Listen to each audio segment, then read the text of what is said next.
My name is Kim Collier, and I'm the director of Woman in Black. I grew up in Kamloops, and I remember seeing The Glass Menagerie and an actress playing Laura in The Glass Menagerie here, and that was the moment I went, oh, I want to be in the theater, I want to be an actress. And then there was a day in Vancouver where I did get to play Laura in The Glass Menagerie, but I quickly realized that I was more somebody who I have very active imagination and a lot of ideas, and that it would make more sense for me to make things. I just felt so at home on the other side directing. With my great collaborators, Kevin Kerr, also from Kamloops, and Jonathan Young from Vernon, and then David Hudgens, who was from Kitchener-Waterloo area. The four of us started a company called the Electric Company Theatre.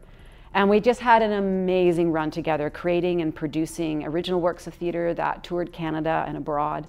It was just a beautiful chapter of life.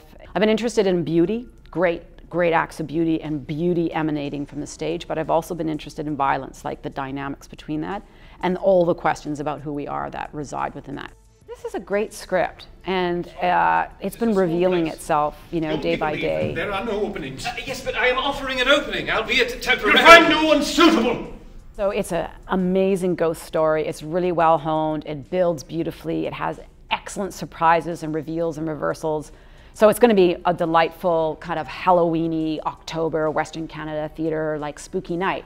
But the more I've gotten to know the script, and it is my responsibility as a director to look at the underpinnings of any story you do, and like to cut that against the relevance to the contemporary moment. You know, what can you bring as well as that wonderful night at the theatre in all its theatricality and ghost story?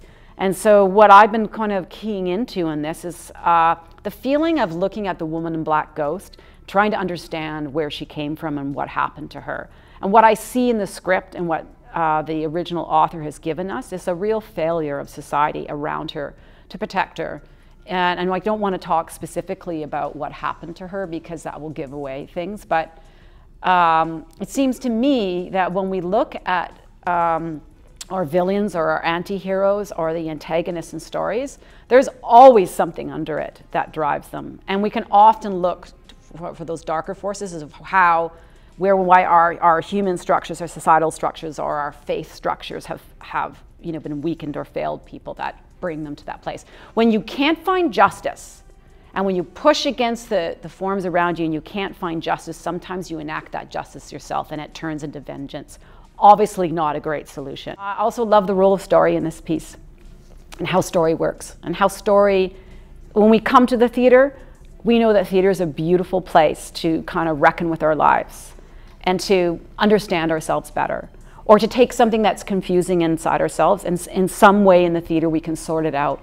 Because on stage, the art form and the actors are inhabiting things and they're expressing things that sometimes we can't understand or access ourselves, and that's the beautiful gift of theater, you know, and the catharsis that comes with this. Now, I'm not saying that there's a huge catharsis in this show, but there is a real powerful thing that the two characters are doing, hoping that story and the telling of story will help release them from the bonds of some emotional trauma. I think that's amazing.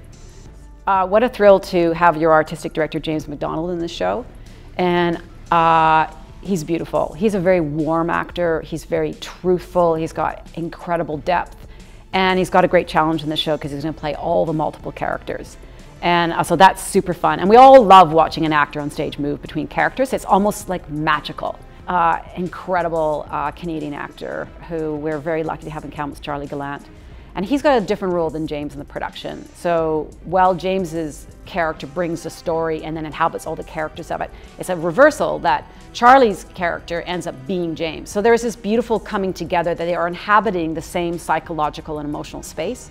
And we go from them being quite opposite at the beginning and moving closer and closer towards each other. I shall not find a soul willing to spend any time at Eelmarsh House for fear of encountering